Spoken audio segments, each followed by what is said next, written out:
being here this evening. Let me start by introducing myself. My name is Irfan Nuruddin. I'm a new faculty member here in the School of Foreign Service.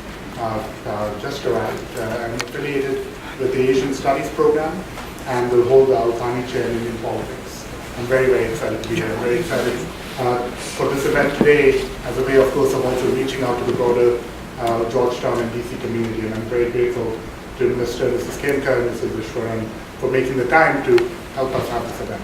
Of course, no event of this sort happens quickly, right? It has been the diligent effort of a remarkable set of Georgetown undergraduates, and in particular Mr. Jay Tirodkar, who I don't actually see because he's probably doing something important outside, right? Jay has been working with the Khemka Foundation and in particular TGAL, which you'll hear a great deal about over the next hour. And is one of the TGAL young people that Shiv is going to be telling us about. With a set of undergraduates here, he will be starting a TGAL campus club. They started the Georgetown India Dialogue that has already brought to campus Mr. Jairam Ramesh a few last month in October, and at least two other pretty high-profile events. So there's a lot of energy here, and it's all coming from our remarkable students, and I just want to make sure that we recognize that in particular. We also have a lot of institutional support. We have this beautiful space of Rates Library, thanks to Tom Banchoff, the Vice Provost for Global Engagement. We have funding for the reception that will follow from Asian Studies, from Global Human Development, and again from the Georgetown India Dialogue. I want to recognize a couple of the people who are joining us here today, and Mr. Beck and Mrs. Beck have joined us. They were here earlier today for the board meeting of the Beck Center, named after their generous donation for social impact. We're going to be hearing about a lot of social impact over the next half an hour as well, but I want to just recognize and thank you for all you've done for Georgetown. Mrs. Khemka is also here with us. She's a trustee of TGALF and does a great deal of work for the organization. And also with us is Mrs. Gauri Ishwaran, who is the CEO of TGALF. She is a remarkable educationist in her own right. She was awarded the Padma Shri, the fourth highest civilian award by the Government of India for the work she's done promoting education in India. This is just a remarkable group of individuals in the audience, and it is matched only by the remarkable individual who is the focus of our conversation today. Mr. Khemka needs very little introduction to this group. He wouldn't be here if his reputation did not precede him. I want to highlight in particular the work he's done on education, both through TGAL but also through his support of institutions of higher learning. His commitment to his alma maters at Brown and at the University of Pennsylvania Wharton School are just remarkable, and he sits at the very highest levels on their board and at the President's Council of those institutions. After he has a chance to tell us a little bit about TGAL, he'll be joined in conversation by Professor Shireen Joshi, who is also a member of the School of Foreign Service and in the Global Human Development Program. For those of you who don't know Shireen, you should. Shireen does remarkable work on India as right now a very neat project on the quality of rivers and how those affect child mortality in India. She is a native of Rajasthan, has a PhD in economics from Yale, has worked extensively with the World Bank and USAID, and now is teaching in the GHD program. And I think the points of conversation, even earlier this afternoon, we were talking about the various ways in which Georgetown might help in terms of thinking about the leadership curriculum that has been developed at TGAL, and thinking about neat research ideas, thanks to Shireen's initiative about how we might in fact grow that agenda even further. But without further ado, let me thank Mr. Khemka for being here and hand the floor to him. Welcome. Thank you very much. Thank you. Well, it's wonderful to have all of you here in this beautiful room. So even if I say something that's not very wise, all the aura around me will make it seem wise, I hope. That's why we chose this location. I see so many friends in the audience: Alberto, Olga Maria, Rebecca, Nargis. I see Tanvi there hiding behind. Mohan.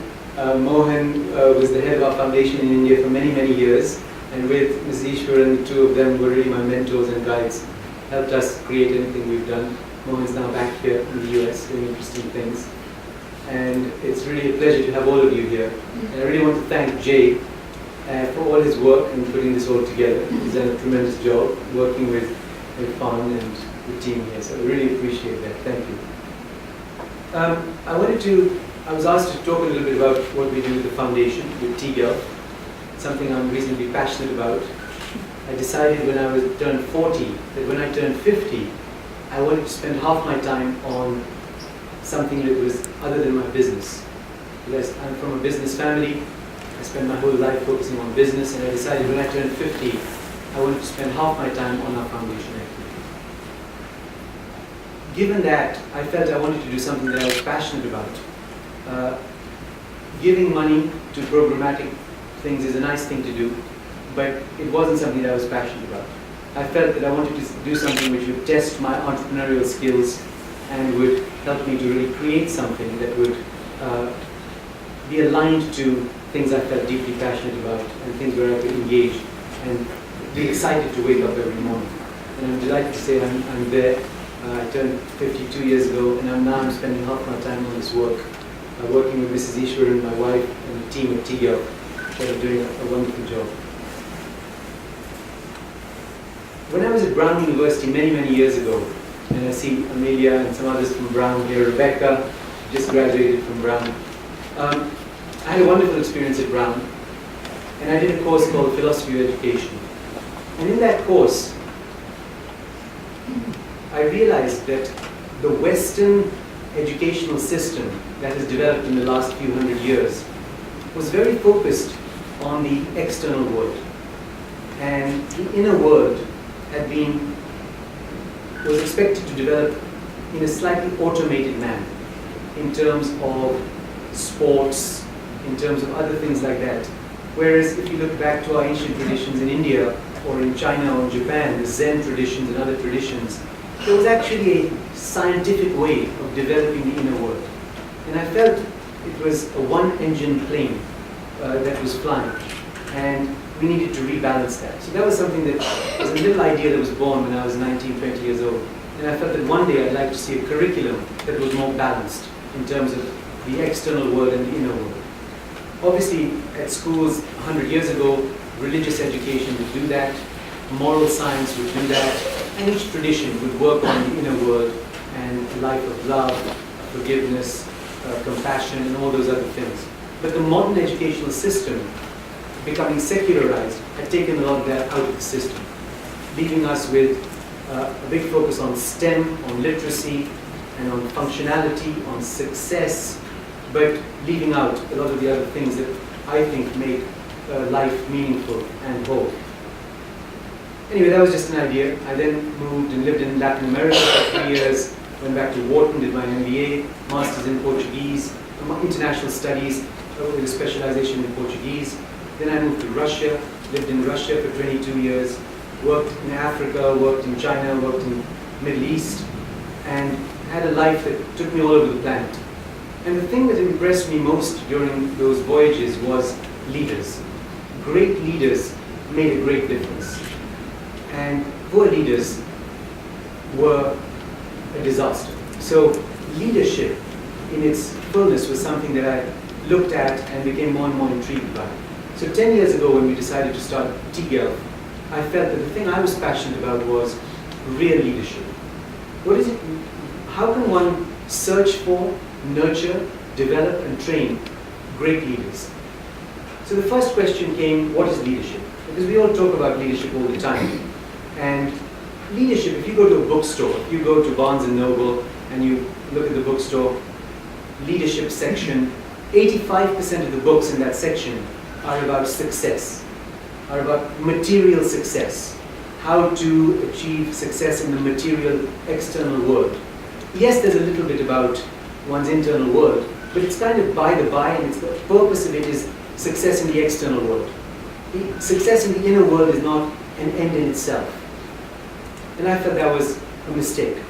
If you look at great leaders like Gandhi, success in the inner world was their compass, was their anchor, was much more important to them than success in the outer world. And I felt that we had great towering figures like Gandhi to learn from, and I didn't feel we were really learning enough. So starting with that, we started to define what we meant by leadership. So leadership was all the qualities we can talk about as leadership, the 85% of those books in the Barnes & Noble store. That's important. leaders have to have those skills, and ability to communicate, ability to lead people, ability to convince, ability to cajole, ability to have vision, ability to execute, and all those other things. So that was a fundamental pillar of our vision for leadership. But is that enough? Well, I felt that there were a lot of people who talked about leadership or in positions of leadership who talked a lot but didn't do very much.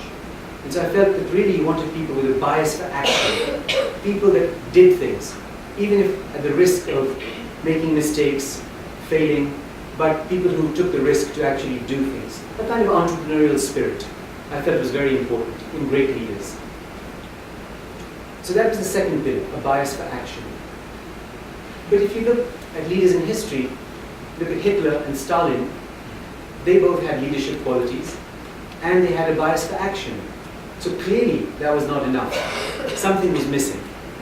And we felt that, okay, the third pillar then is ethics. People that are ethical, people that are moral in some way, whatever their religious tradition or spiritual tradition, people that have a conscience and that don't want to hurt other people, do unto others as you want done unto yourself, and those types of maxims, who actually live that kind of a life rather than just talk about it. So we felt ethics was a fundamental pillar. But was that enough? So we felt, okay, leadership, a bias for action, and ethics, that makes a great leader. And as we thought about that, we realized that's not enough. You can have leadership, ethics, and a bias for action, but you can be selfish. You can care about your town, your university, your company, your family, and be very ethical, have a bias for action, and be a leader, but be fundamentally, in some way, small-minded and selfish. So to be a great leader required one more quality, and that quality was the quality of altruism, caring about others more than one cared about one's own small mind view, and feeling we were part of the human family in some deep and spiritual integrated way. The way Gandhi felt that, or Mandela felt that, through his Truth and Reconciliation Commission. Just the thought that someone could spend 27 years in jail, be beaten and abused and come out and have a process to forgive and forget, it's just astounding. Which is why South Africa didn't descend into the violence it could have. But you needed leaders of that ilk and that capacity to do that. Mother Teresa coming from Romania and ending up on the streets of Calcutta, serving. So where was that leadership? So we felt that actually at schools around the world, that leadership exists. In little children, in young children, who are by nature altruistic, by nature ethical, by nature have leadership skills, and by nature have a bias for action. But the school systems we've developed over the last few hundred years create a sense of isolation for these young people, where they become loners. And for them to actually stand out with those values is very difficult.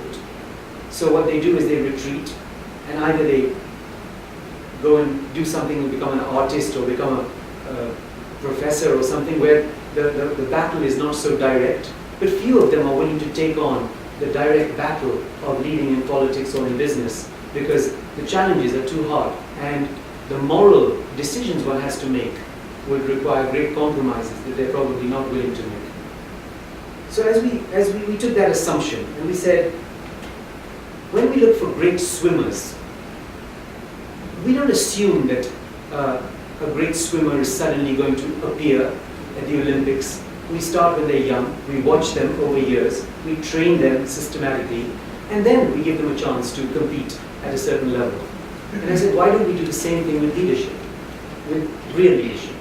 So we created a curriculum with Mrs. Ishwaran, we worked very hard, we created a team, created a curriculum about 9 years ago, worked with Columbia University Teachers College, with Harvard University School of Education, tested that curriculum, and the purpose of the curriculum was to fit into any school curriculum and emphasize and highlight these four values: leadership, ethics, altruism, and a bias for action. To try and do two things. Number one, to lift the discourse about leadership. So when young people talked about leadership, they didn't mean leadership with a small L, but they meant leadership with a big L. And number two, to attract people that were deeply committed to a life of real leadership to us and to each other, so that they wouldn't feel alone, and so that they could actually build their strengths together. We now have 1 million children in our program in 11 countries, and it started in class 8 and now it starts in KG. We are in the best schools. We started in India, so we're in the best schools in India, and then we're in rural schools, and we're in orphanages, for example. So we are across the range. Of course, the bulk of what we did, because we started early, was kind of at the top half of the pyramid, but we're now moving down to the bottom of the pyramid as well. What we realized as we started the program was, by class 8, the bottom of the pyramid is being lost. So we had to start much earlier. Intervention had to start much earlier. We train the teachers, and we look for young people who have an affinity for leadership, ethics, altruism, and a bias for action. What does that mean? How do you do that? Because is there some science to it? And unfortunately, I'm sure there are ways that it could be made more and more scientific. But at the moment, it's about training the teachers to look out for young people that exhibit certain behaviors and values. So the child who will go to the teacher and say, "Ma'am, you gave me 9 out of 10 on my exam. You should have given me 6 out of 10 because you gave me 3 marks too many." That child is naturally ethical. The child doesn't need to be taught about ethics. The child who walks by the beggar on the street and every day, instead of saying, "Oh, poor beggar," or ignoring the beggar, takes half their tiffin or all their tiffin and gives it to the beggar every day. That's a behavior pattern which shows altruism and altruistic behavior. So we're looking for young people that have and exhibit these kinds of behaviors. And then in class 10 and 11 and 12, we engage them in social work. So actually, even much younger, they're engaged in social work. But once they reach class 11 and 12, we select a smaller subset of people that are committed to this kind of life, and we expect them to do more service. Because in doing service, actually one really sees if they can walk the talk or if they're only talking the talk. And in class 12 then, we select a few of these young people and we support them. I'll talk again about both sides of this equation. So the first side is the 1 million children who are in the program. And we hope to make that 10 million, 100 million and more over the next coming years. The purpose of that is we believe that changing the discourse about leadership at schools at a young age is very, very important. And what's really nice is to see that it's working. So we got a call from the principal of one of our schools in Chennai, and she told us that the way students are now selecting their leaders at the school is no longer the way they were doing it 5 years ago. 5 years ago, they were selecting on the basis of who is the most popular, who is the best sportsman, who is the most good-looking. Whereas now they're asking, is that leader ethical? Is that leader altruistic? And do we want them as a leader? So the implications of that for civic engagement, for democracy in our country, if one takes a 20-year view, and if one can actually create this kind of a change at a mass level, is huge. Because the people will choose leaders of a different caliber, hopefully. The second part of what we do is actually building a sort of marine core of service. And in that process, we select, having watched these young people for 5 years, the best young people who are committed to ethics, altruism, leadership, and a bias for action. And we then give them a platform to grow and to contribute. So we have now 100 of these young people in the US at the top schools in the US, including Georgetown. Some of them are here. Jay is one of them. And we have many in England because of our traditions of studying in England and the US from India, and many of them at the top schools in India. The foundation has spread now to 11 countries. India was the place where we started. We're now in Nepal, Pakistan, Bhutan, Sri Lanka, Bangladesh, Myanmar. So all our neighbors. We're in Central Asia, in Kazakhstan, and we're expanding to that region. We're in West Africa, Nigeria, Gabon, Angola. These are places where our company has worked, where we have some connectivity, and we felt let's start in places where we know people and we can start with some early successes. But for us, a critical partner is the US in terms of what we do. And why do we send so many of these young people to the US? We send these people to the US because we actually believe that the best of what the US has to offer is extremely important for these young people. The sense of meritocracy, the sense of tolerance towards diversity, the sense of a certain set of values and ethics in terms of how one conducts oneself, a sense of entrepreneurship and the attitude of can-do. All these things are things we want these young leaders to imbibe, and not just through watching TV serials, but by actually being here and engaging in the community here. And we think it's a very important part of the training of these young people. People often ask me, do you want these people to come back to India? And I say, and I tell the young people in the foundation as well, that I really don't care where they go, because I want them to have enough of a mindset that the world is their home, that it's not about India, it's not about the US, it's about the world. Because in a way, we're all sitting slightly blind and blinkered on this planet today. I feel a little bit like we're sitting on the Titanic in the captain's cabin, enjoying a black tie dinner with a beautiful band playing, having some wonderful food, and under the deck there are people starving, and we're heading towards an iceberg. So the clock is ticking, and if we don't actually start to get people that are aware of the overall planetary issues and have the wisdom to actually start to lead at that level, we're going to have many more problems in the years to come. The other thing that I think is very important is the cohort effect. So each one of these leaders on their own, I believe, will be leaders that we can look up to and admire at different levels of success in the external world, and hopefully great success in the internal world. But I think the power of these young people working as a collective voice is going to be something that can actually move the needle. And so that is what we aspire to. And so we have conferences in India once a year. We're starting our first conference in the US next year. We have campus clubs at each campus where we want these young people to engage constantly in a discourse about what leadership really means, and to grow and to contribute on that path. When I look at, from my small position, the world, I come from India, I live in Delhi, and when one sits in Washington, India is one place on a map where, I understand Washington is probably the most global of the places in the US, with New York and maybe San Francisco, Los Angeles. But at the end of the day, the principal issues concerning people here are domestic issues. But I just want to give you the scale of the issues that a country like India faces today. We have 1.2 billion people. By 2050, we'll have 1.5 billion people. So another US population will be born and created in our country. 700 million people are going to move from rural to urban life in the next 35 years. That's almost 2.5 times the population of the US. It's going to move to cities. 100 new cities or more are going to have to be built with all the needs for energy, for water, for food, for security, etc., etc., etc. The scale of the problem is immense.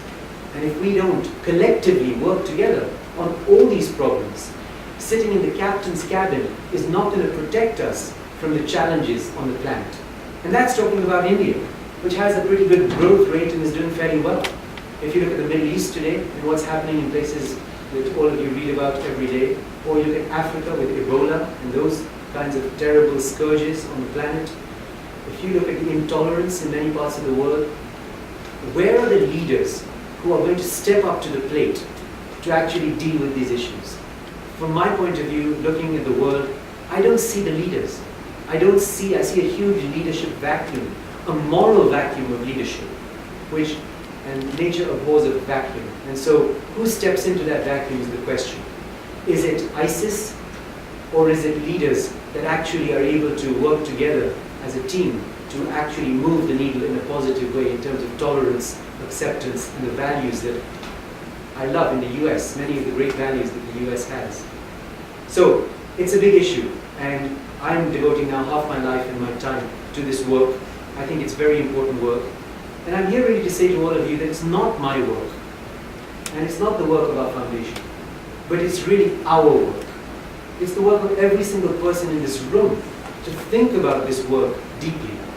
Because the truth is, the Industrial Revolution and capitalism has really only helped 3 billion people out of 7 billion people on the planet. There are 4 billion people, 2 billion living on less than $1 a day, another billion living on $2 a day. And honestly, they're outside our visibility. 20,000 people die in a tsunami in India, and there's a small article in some newspaper. One person dies in a street shooting in Washington, and it's 2 pages in the newspaper. I understand why that is, because it's the local community. But all of us have to rise above that and look at the world now. And we need leadership from Washington. We need leadership. I always say that I wish the world had a 10% vote in the US elections. Because suddenly the US would say, oh my God, we better talk to the rest of the world about what we're doing in this country. Because the US has such a huge impact on the world. And Georgetown has such a huge impact on the world. And so we see you as partners on this journey. We want to work with you in any way we can. Help us to identify leadership talent that we can groom together and mentor together to actually do the things that need to be done on the planet. We have 20 million people a year in India that need to be educated. We don't have enough teachers. Just in the state of Uttar Pradesh, we have 60,000 teachers less than we need. How are we going to deal with these issues? If I was a young person living in a small village in India, I would be a very angry young person, because I would feel that the world has not delivered to me a fair deal. And if you have lots of angry people, as you do in many parts of the world, you will have the type of things we're seeing on the planet today. So I urge all of us to actually spend and dedicate time, energy, resources in a focused and thoughtful way to think about the bottom of the pyramid systematically, to think about education systematically, to think about globalization, not from the point of view of our country or our community, but from the point of view of all of us as a human family. Thank you.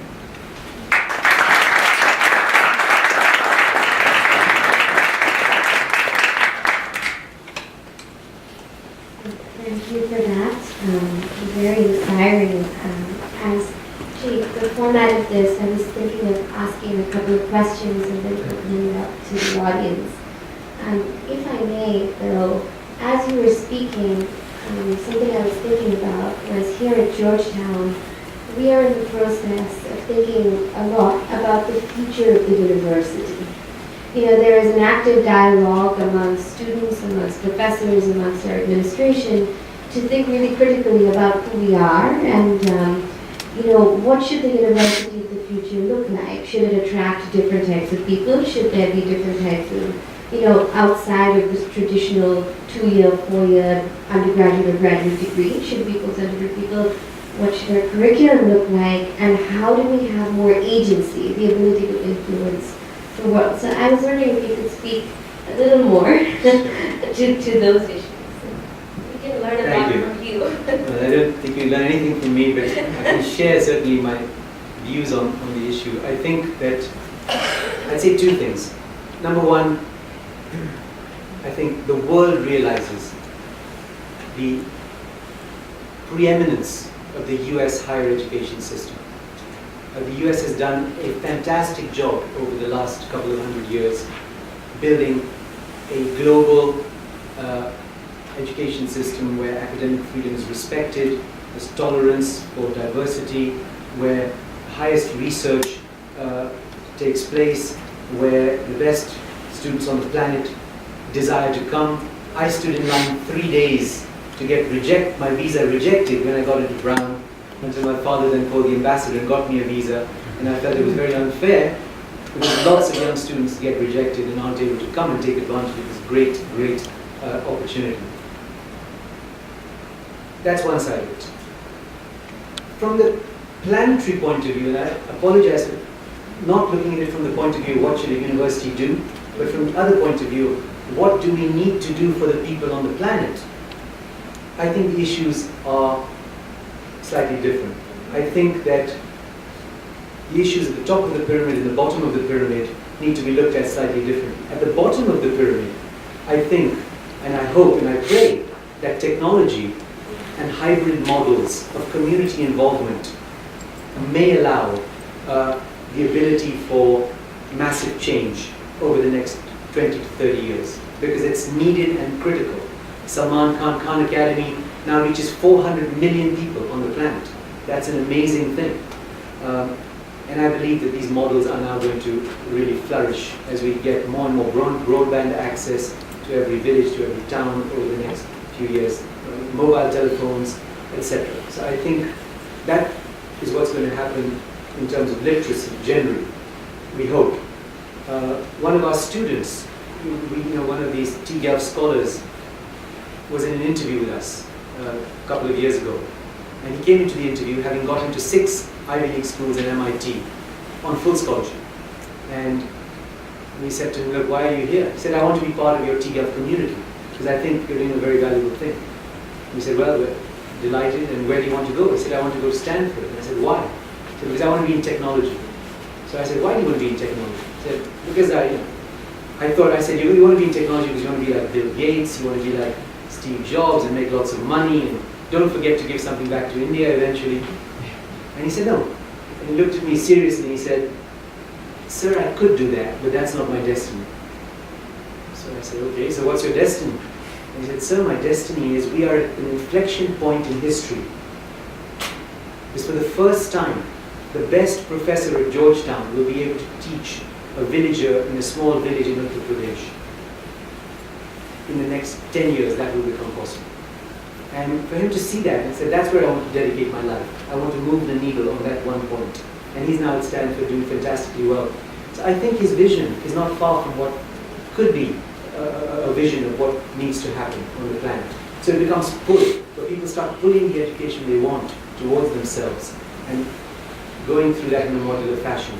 Do I believe that the infrastructure of universities is going to get totally, become irrelevant? I don't, because I think the interaction of faculty, students, graduate students, and the community is critical and allows one to develop one's capabilities in an experiential way and makes the learning much more rich.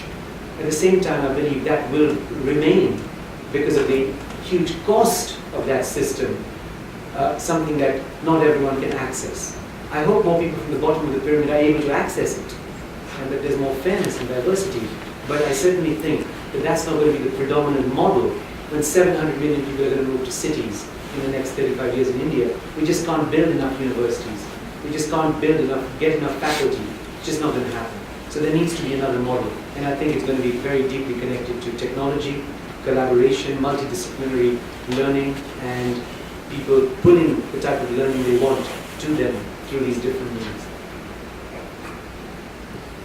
My second question, before I open it up to everybody, was to pick up on the theme of the social impact of your foundation's efforts. So you told the amazing story of the school children in Chennai who wanted to change how they select their leaders. Just now you talked about the importance of investing and rolling out new technology. Are there specific areas where your foundation is eager to see social impact in the fellows who you are investing in? So honestly, we started off with the issue, the thought was, where can our foundation have social impact? And we said health. There's a lot we can do in health. We worked with Gates Foundation and set up Public Health Foundation in India. And it's doing great things in India. We looked at education. We had set up Indian School of Business in India, for example. A number of schools and other things. We looked at the environment. We worked with Terry on various projects. And as we looked at all of these things, and we saw the scale of the problems, we realized that the highest impact, social impact you could have was actually training the human resources that need to address the issues going forward. So if we can create enough human resources and train that human resource cadre adequately with partners around the world, we need to allow those young people then to tackle the huge social issues on the planet over the next 20 years. I know that Olga Maria and Alberto set up the Beck Center here for social impact and innovation. I was very honored and delighted to be invited to attend the event, their board meeting this morning. And they're doing very, very important work.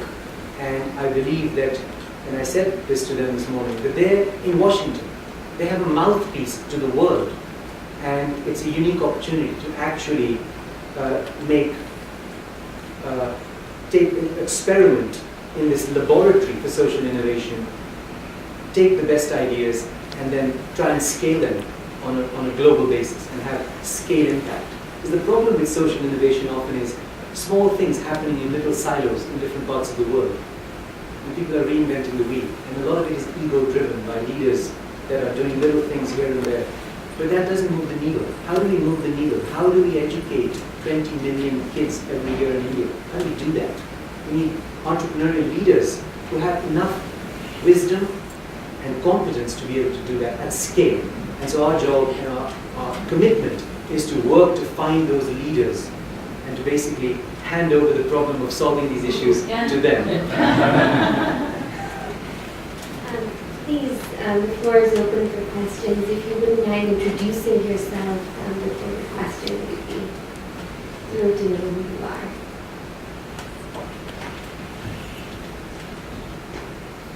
Thank you so much. My name's Craig Herb.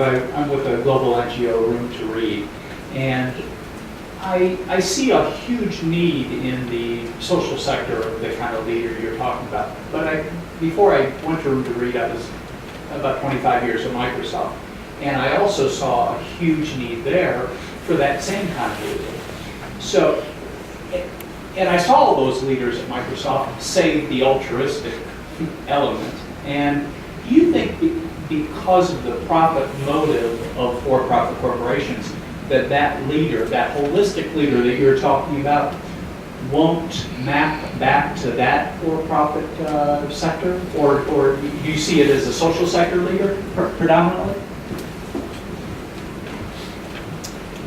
Thanks, Greg. I think that's an excellent question. And what we tell our young leaders is that we don't want them to be social sector leaders. Because the problem is not the social sector. The social sector has lots of leaders who are altruistic, ethical, and trying to do good things in the social sector. We need these leaders to go into the sort of land of Darth Vader and start to create light and change, and rise to the top, and figure things out, not have fear, and actually change things. So we need these people to go to Goldman Sachs and to go to GE and Microsoft and wherever else and start to change the culture. And you need enough. There's a tipping point. You need enough leaders of that mindset to go into these organizations to create the change. And so that's why we think this is very important, and you asked a very important and critical question. And politics, very important.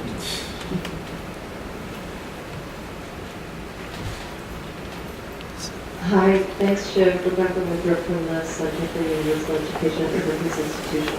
And I wanted to pick up on your last comment, not this last question, but your comment about scaling. And it makes total sense to me. You want to build the leaders of tomorrow so they can scale solutions. But my question is, what about scaling your intervention? How are you thinking about scaling the work you're doing? You're reaching 1 million kids.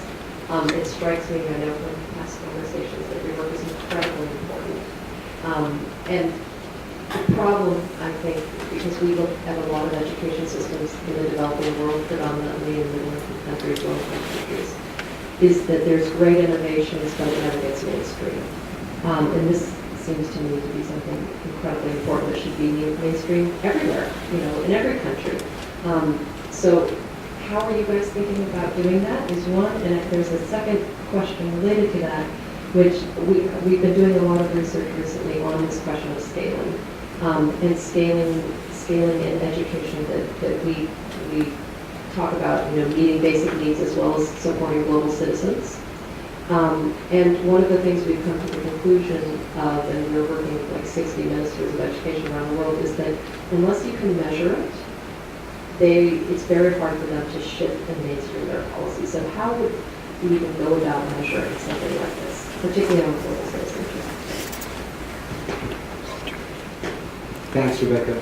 So for full disclosure, Rebecca and I just spent 3 days together in Dubai.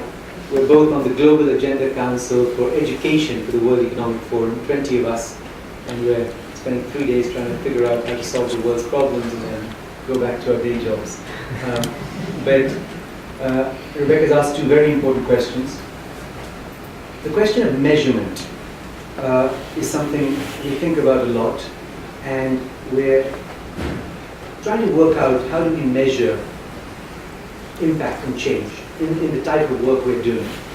Because it's not about literacy. Can the person read another book? It's about looking for people that have a certain set of values and are willing to live their lives according to those values on an ongoing, long-term basis. So clearly this has to be something that has to be measured over a number of years, number one. Number two, the little wins along the way need to be documented, like what happened at the school in Chennai, what is happening across many different, we have many stories and testimonials.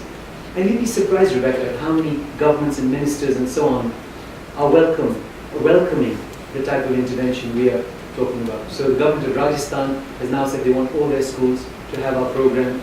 The ministry in India is saying they want to figure out how we can scale. We're in 11 countries. The model for us of scaling is to find partners and a partner infrastructure in every country we go to that allows us to scale. We give the curriculum away for free. We're putting everything online so we can train, but it needs to be a hybrid model. Just putting it online doesn't do it. But we need to give the content, and then we need people there who will create enough training. Because really what it is about looking for a certain type. Number one is talking about these issues and changing the discourse broadly, which is more about teacher training and constant reinforcement of these values and issues. And the second thing is about actually identifying these young people that can be then trained, hopefully, in a more concentrated, focused manner. Fortunately, we have the US universities, which will do that well for 4 years, as long as we keep pulling them back from drinking the Kool-Aid. Because when they go to Wharton, for example, I'm on the board of Wharton, so I can say this, the highest level of achievement is to join private equity or to go to Google and start a startup and make $1 billion. And we keep putting these young people back and saying, if all you do is become a partner at Goldman Sachs and make $100 million, for us you would have failed.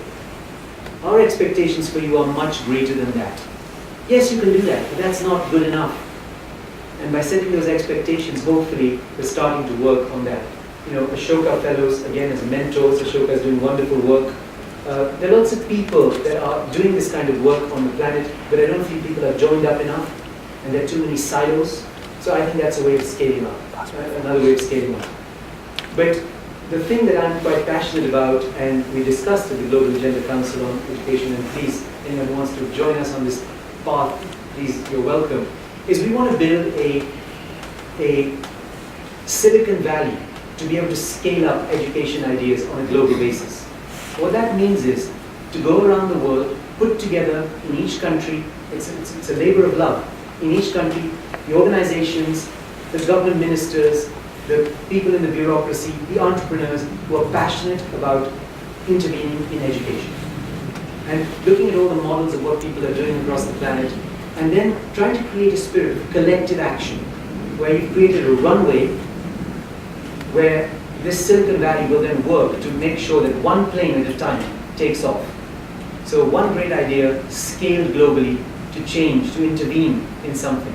And then the next idea, and then the next. And then why not multiple ideas? But the point is, if everyone on the planet was working on the issue of child literacy, everyone that's spending their money, even for 1 year, if everyone on the planet put their money, it's like a distributed computer model, a computer system. If everyone on the planet took 1 year and said, we want to solve the problem of illiteracy on the planet, whether it's Microsoft, Cisco, Intel, the White House, the Indian Ministry of Education, I know we could crack these puzzles. The problem is there's no joined up thinking. Everyone's doing their own thing. There's no sense of collective action. That's what we need.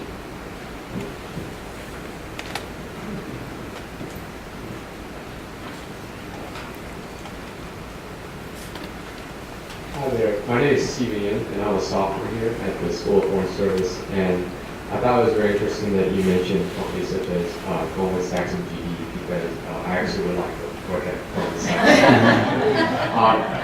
Do it. My question to you, sir, is that you talk a lot about having certain qualities of leadership, including altruism and ethics. And at the same time, you also talk about having, about developing enough of these leaders and putting them in these arenas such as GE and Goldman and other companies so that they can promote these values.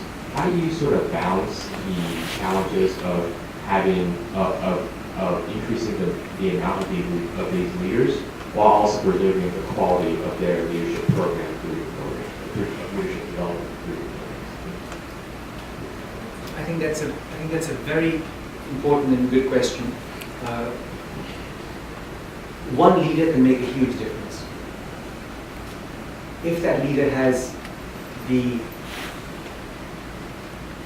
deep strength of a Gandhi or a Mandela or any of these type of people. So don't underestimate what a great leader can do, point number one. You don't need many of them. Imagine our planet with 1,000 Mahatma Gandhis. It would be a different planet. So on a planet of 7 billion people, 1,000 Mahatma Gandhis would make a huge difference. So it's not necessarily about numbers, it's about quality. It's about to resist the system. I read a book every year called Man's Search for Meaning by Viktor Frankl. It's a very meaningful book to me because what it says is that in the situation where everyone is stripped of their identity completely, their clothes, even their teeth, in a concentration camp, where you have absolutely nothing left, where it's each for himself kind of an atmosphere that's built, that even in that very depressing and depraved circumstance, a few people stood out who had ethics and altruism. We're looking for those people. Where are those people? But not everyone is like that. Everyone can improve, everyone can become more ethical, more altruistic, more leader-like, and have more of a bias for action. But we're looking for people that have a deep affinity to that, because they see that as more important than their external work and survival. So for us, quality is paramount. So I don't think we want to sacrifice quality for scale. At the same time, it's a bit like yeast. With the right yeast, you can make lots of yogurt. But if the yeast is spoiled, the yogurt will get bad. So getting that yeast right is very important, because then it will start to propagate itself. So the key is right now getting the yeast right, getting that core group of people that are deeply committed to a life of inner strength as well as external action and impact. And we know that it'll be a normal curve. There'll be some people there that hopefully will meet up to those high standards, many who will be strong and great leaders, and some who will fail, but that's fine. We have no secret formula for success. Actually, the group itself, as it develops, will start to create its own momentum and start to find people and attract people to it that share the values. That's already happening in India. We see people coming out of the closet who are closet altruists and closet ethical people. But they don't want to show that because they're alone in that environment. But we see that happening, of all ages. So we want those people to come together and have a collective voice in terms of what we need. We also need a global conscience. That's not an institution, but it's a voice of certain quality of morality that says, look, we all need to get together and do something about this.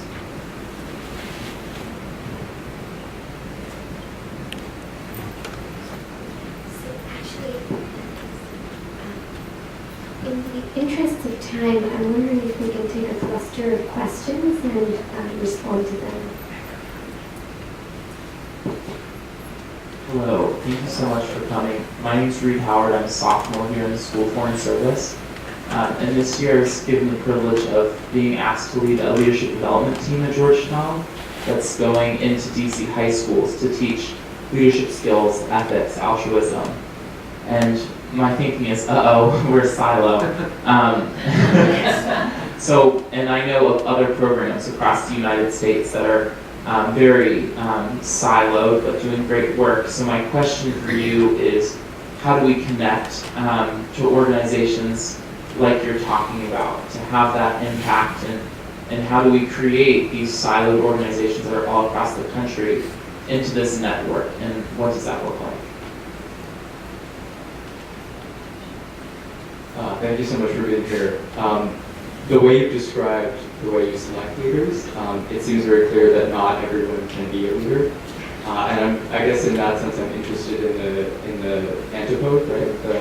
What is the responsibility of the follower or if one is sort of stuck in follower status, what is the responsibility to create that global community? Is it a top-down thing? Is it that we look at the example of our leaders and we emulate them?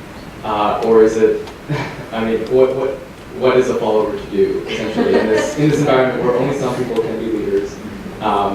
Is it just our responsibility to support them and support their ideas, or is there action that followers can take as well?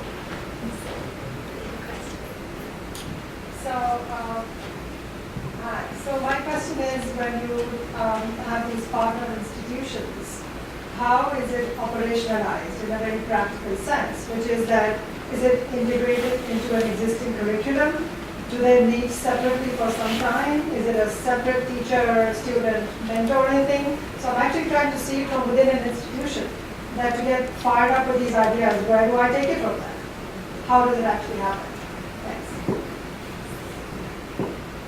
And so touching on the leadership development thing we're talking about, I think a lot of programs, especially with teams, and we recognize that one of the biggest challenges are self-worth.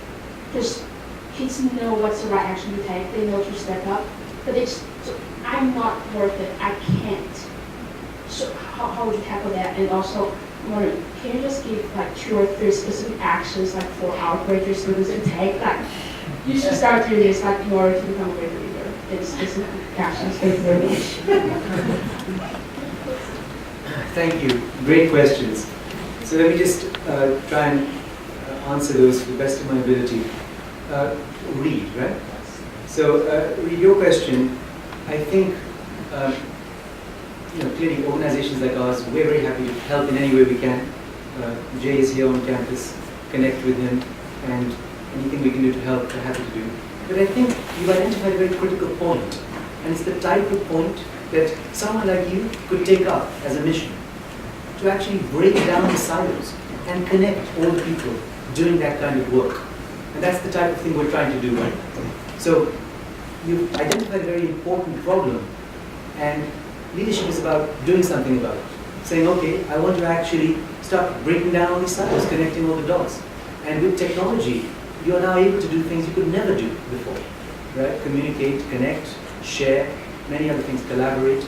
So that would be my advice to you, because people are doing very interesting things, but in silos. You need to break those down and try and do the best we can. Your question on followership and leadership, I think it's a very, very critical and important question. So let me spend a few minutes on this. To me, real leadership is about inner leadership. It's not about external leadership. If you saw Mahatma Gandhi, he didn't really care at all about external leadership. It was irrelevant to him. The only thing he cared about was, am I able to lead myself as a human being with integrity, truth, honesty, living by my conscience, etc. When he died with his loincloth, his walking stick, the 3 monkeys, see no evil, hear no evil, speak no evil, his glasses and a Bible, a Quran and a Gita. Because his only thing that he really cared about was his inner world. And so leading from the inside out is what it's about. So when you say followership, I don't know what that means in that context. Because real leadership starts from within. So if you want to lead, first start leading from within. Lead a life of integrity and of inner discipline and inner self-worth. Whatever your spiritual tradition, whatever your tradition is, start with that. In terms of the external world, leaders who emerge in that context are people who don't want to be leaders. They're servant leaders. They want to serve. Because as they realize that they are deeply connected to the rest of the world, they are not there. Gandhi never became president of India. He never became prime minister of India. He didn't want to do that. He said, I need to serve the people. So that is what it's about. Also, great leaders are naturally great followers. So I think followership and leadership loses its meaning if one looks at it from the lens of an internal worldview. So lead from the inside out would be my recommendation to those people. Followers, of course, leaders need people to support them. Mahatma Gandhi would not have succeeded without millions of people supporting him, following him, guiding him, not necessarily committing to that huge degree of sacrifice and self-work that's required to be that kind of a leader. So Yes, if you see leaders that you look up to, leaders in this context, not those rah-rah leaders, but if you see leaders who are deeply committed to service, then follow them. Because you will actually be doing yourself a great service and you'll be serving a greater cause. So that would be my answer to that question. In terms of how can one operationalize and get involved, I think Ms. Ishwaran, I'll ask her to answer that question because, as I say, I talk a lot, but I have no clue how she does the magic at the school levels. She really does that. In terms of self-worth, I can't, and what actions would I recommend? The action I would recommend is start the inner journey. You know, unfortunately, there are not very many people who can teach us the inner journey. And that's a big shame. There are lots of people who can teach us about the external journey. Lots of people. You can learn about finance, accounting, how to be an entrepreneur, how to be a politician, how to learn about foreign policy, X, Y, Z. But when you say, I want to learn about myself, there's some psychology, but frankly, it still remains very cerebral. It's all at the level of the intellect. When you go to Zen, for example, which is an ancient tradition from our parts of the world, Asia, they ask questions like, what is the sound of one hand clapping? Why do they ask that question? What are the koans? I did Aikido. I'm the chairman of the Indian Aikido Federation. I meditate every day. Why? Because actually you realize that the rational mind has its role, but beyond that, you need to shut down the rational mind to actually start a real journey of inner learning. So whether it's meditation, whether it's silence, whether it's some kind of spiritual practice in your own tradition, don't shy away from that. Take that seriously. You are at a Jesuit university, founded by the Jesuits. For 450 years, they were able to build a huge set of institutions on the planet and changed higher education and education more than anyone else on the planet as a community. I remember reading about how St. Ignatius and all the early St. Xavier and so on selected their leaders. They didn't select their leaders by saying, oh, let me look at your resume.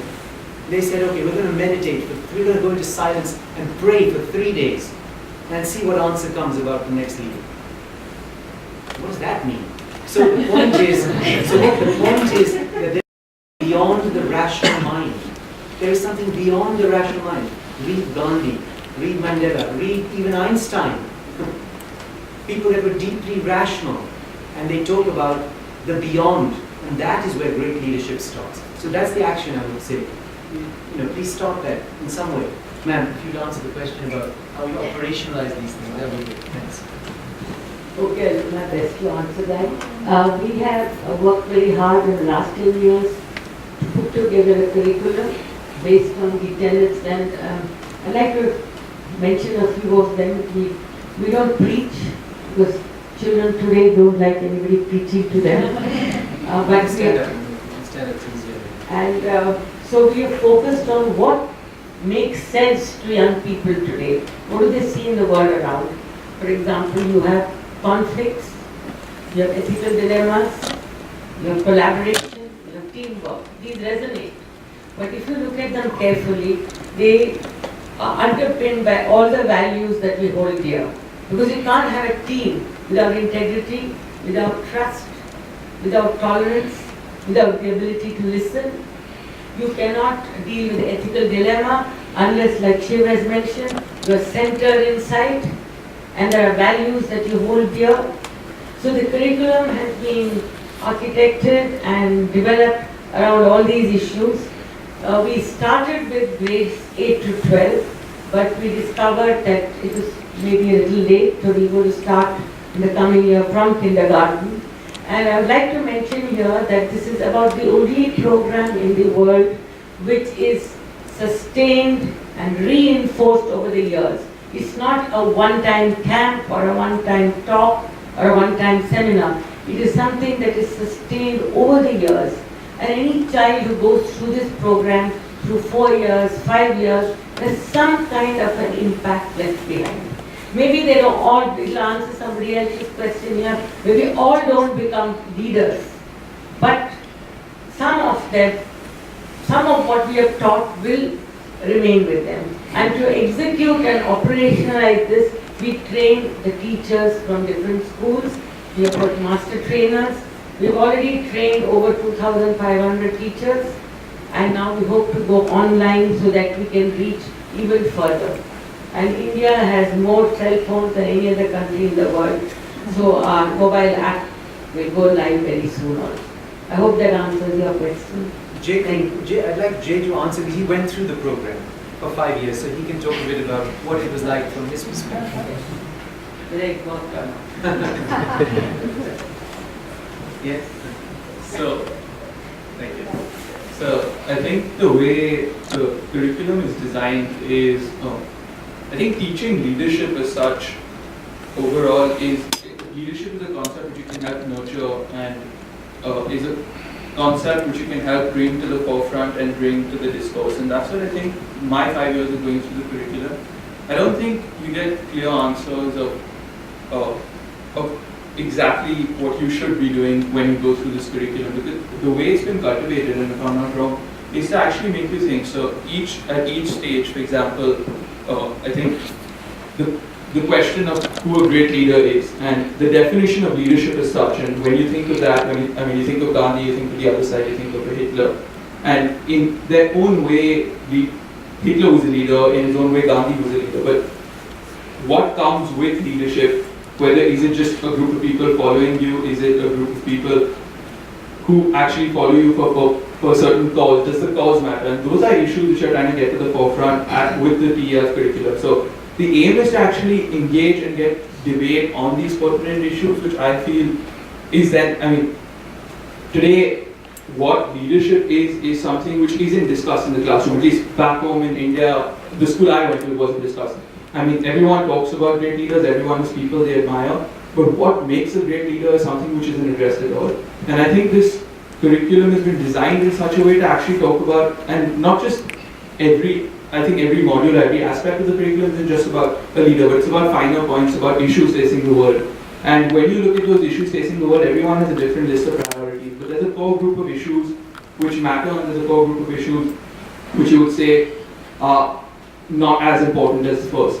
So it's in different ways trying to subtly influence your thinking and build not necessarily a consensus, but a pathway towards talking about these issues and getting them on the forefront, because everyone's approach is different. Today I may be really interested in politics, someone else may be really interested in medicine, someone else. So it isn't actually telling you leadership and your impact in the world can only be quantified through a certain way or can be done through a certain path. What it's actually saying is in each of these ways, there's a way to be ethical, there's a way to actually evaluate what you're contributing, and your contribution can be, you could be at Goldman Sachs for instance, but there is a definition of leadership which you should be thinking about even while you're at Goldman Sachs. So I think that's the more broad perspective that the curriculum brings to you.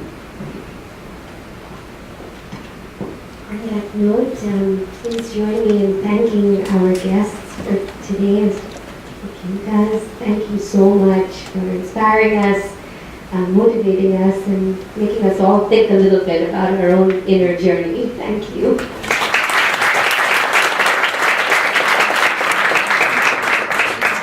We have a reception. Decided when I was turned 40 that when I turned 50, I wanted to spend half my time on something that was other than my business.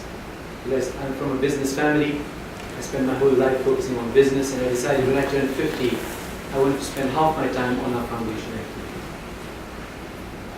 Given that, I felt I wanted to do something that I was passionate about. Giving money to programmatic things is a nice thing to do, but it wasn't something that I was passionate about. I felt that I wanted to do something which would test my entrepreneurial skills and would help me to really create something that would be aligned to things I felt deeply passionate about and things where I could engage and be excited to wake up every morning. And I'm delighted to say I'm there. I turned 52 years ago, and I'm spending half my time on this work, working with Mrs. Ishwaran, my wife, and the team at TGAL, that are doing a wonderful job. When I was at Brown University many years ago, and I see Amelia and some others from Brown here, Rebecca, just graduated from Brown. I had a wonderful experience at Brown, and I did a course called Philosophy of Education. And in that course, I realized that the Western educational system that has developed in the last few hundred years was very focused on the external world. And the inner world was expected to develop in a slightly automated manner in terms of sports, in terms of other things like that. Whereas if you look back to our ancient traditions in India or in China or in Japan, the Zen traditions and other traditions, there was actually a scientific way of developing the inner world. And I felt it was a one-engine plane that was flying, and we needed to rebalance that. So that was something that was a little idea that was born when I was 19, 20 years old. And I felt that one day I'd like to see a curriculum that was more balanced in terms of the external world and the inner world. Obviously, at schools 100 years ago, religious education would do that, moral science would do that, and each tradition would work on the inner world and a life of love, forgiveness, compassion, and all those other things. But the modern educational system, becoming secularized, had taken a lot of that out of the system, leaving us with... For being here this evening. Let me start by introducing myself. My name is I'm a new faculty member here in the School of Foreign Service. Just arrived. I'm affiliated with the Asian Studies program and will hold the Al-Thani Chair in Indian Politics.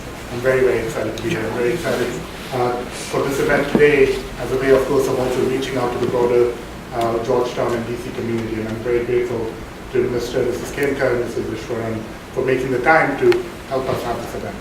Of course, no event of this sort happens quickly, right? It has been the diligent effort of a remarkable set of Georgetown undergraduates, and in particular Mr. J. Tirodkar, who I don't actually see because he's probably doing something important outside, right? Jay has been working with the Khemka Foundation and in particular TGAL, which you'll hear a great deal about over the next hour, and is one of the TGAL young people that Shiv is going to be telling us about.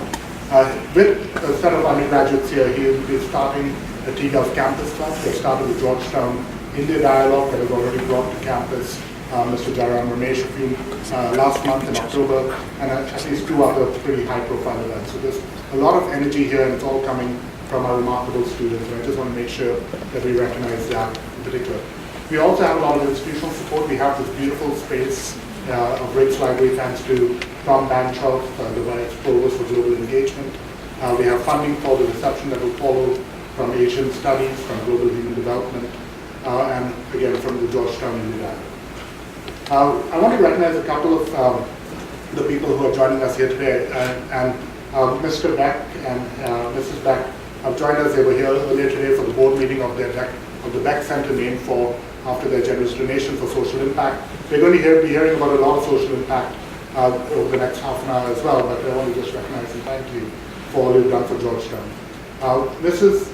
Khemka is also here with us. She's a trustee of TGALF and does a great deal of work for the organization. And also with us is Mrs. Gauri Ishwaran, who is the CEO of TGALF. She is a remarkable educationist in her own right. She was awarded the Padma Shri, the fourth highest civilian award by the government of India for the work she's done promoting education in India. This is just a remarkable group of individuals in the audience. And it was other things. So that was a fundamental pillar of our vision for leadership. But is that enough? Well, I felt that there were a lot of people who talked about leadership or in positions of leadership who talked a lot but didn't do very much. And so I felt that really you wanted people with a bias for action, people that did things, even if at the risk of making mistakes, failing, but people who took the risk to actually do things. A kind of entrepreneurial spirit I felt was very important in great leaders. So that was the second pillar, a bias for action.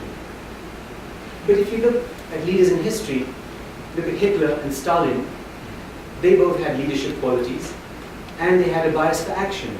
So clearly that was not enough. Something was missing. And we felt that, okay, the third pillar then is ethics. People that are ethical, people that are moral in some way, whatever their religious tradition or spiritual tradition, people that have a conscience and that don't want to hurt other people, do unto others as you want done unto yourself, and those types of maxims, who actually live that kind of a life rather than just talk about it. So we felt ethics was a fundamental pillar. But was that enough?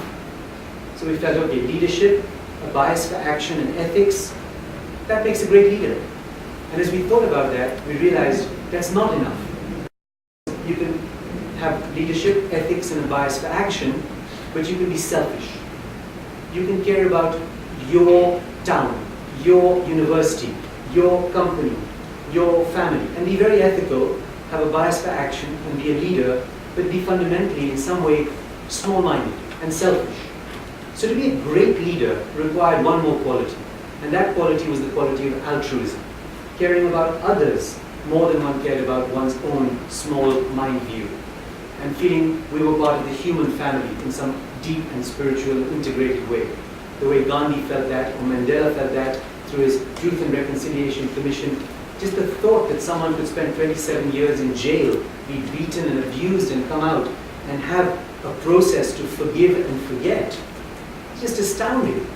Which is why South Africa didn't descend into the violence it could have. But you needed leaders of that ilk and that capacity to do that. Mother Teresa coming from Romania and ending up on the streets of Calcutta, serving. So where was that leadership? So we felt that actually a big focus on STEM, on literacy, and on functionality, on success, but leaving out a lot of the other things that I think make life meaningful and whole. Anyway, that was just an idea. I then moved and lived in Latin America for 3 years, went back to Wharton, did my MBA, Masters in Portuguese, International Studies with a specialization in Portuguese. Then I moved to Russia, lived in Russia for 22 years, worked in Africa, worked in China, worked in Middle East, and had a life that took me all over the planet. And the thing that impressed me most during those voyages was leaders. Great leaders made a great difference. And poor leaders were a disaster. So leadership in its fullness was something that I looked at and became more and more intrigued by. So 10 years ago when we decided to start TGELF, I felt that the thing I was passionate about was real leadership. What is it? How can one search for, nurture, develop and train great leaders? So the first question came, what is leadership? Because we all talk about leadership all the time. And leadership, if you go to a bookstore, if you go to Barnes & Noble and you look at the bookstore leadership section, 85% of the books in that section are about success, are about material success, how to achieve success in the material external world. Yes, there's a little bit about one's internal world, but it's kind of by the by, and it's the purpose of it is success in the external world. The success in the inner world is not an end in itself. And I felt that was a mistake. If you look at great leaders like Gandhi, success in the inner world was their compass, was their anchor, was much more important to them than success in the outer world. And I felt that we had great towering figures like Gandhi to learn from, and I didn't feel we were really learning enough. So starting with that, we started to define what we meant by leadership. So leadership was all the qualities we can talk about as leadership, the 85% of those books in the Barnes & Noble store. That's important. Leaders have to have those skills, and ability to communicate, ability to lead people, ability to convince, ability to cajole, ability to have vision, ability to execute, and all those. Matched only by the remarkable individual who is the focus of our conversation today. Mr. Khemka needs very little introduction to this group. He wouldn't be here if his reputation did not precede him. I want to highlight in particular the work he's done on education, both through TGELF but also through his support of institutions of higher learning. His commitment to his alma maters at Brown and at the University of Pennsylvania Wharton School are just remarkable, and he sits at the very highest levels on their board and at the President's Council of those institutions. After he has a chance to tell us a little bit about TGELF, he'll be joined in conversation by Professor Shireen Joshi, who is also a member of the School of Foreign Service and in the Global Human Development Program. For those of you who don't know Shireen, you should. Shireen does remarkable work on India as right now a very neat project on the quality of rivers and how those affect child mortality. In India, she is a native of Rajasthan, has a PhD in economics from Yale, has worked extensively with the World Bank and USAID, and now is teaching in the GHD program. And I think the points of conversation, even earlier this afternoon, we were talking about the various ways in which Georgetown might help in terms of thinking about the leadership curriculum that has been developed at TGELF and thinking about meet research ideas thanks to Shireen's initiative about how we might in fact grow that agenda even further. But without further ado, let me thank Mr. Khemka for being here and hand the floor to him. Thank you very much. Thank you.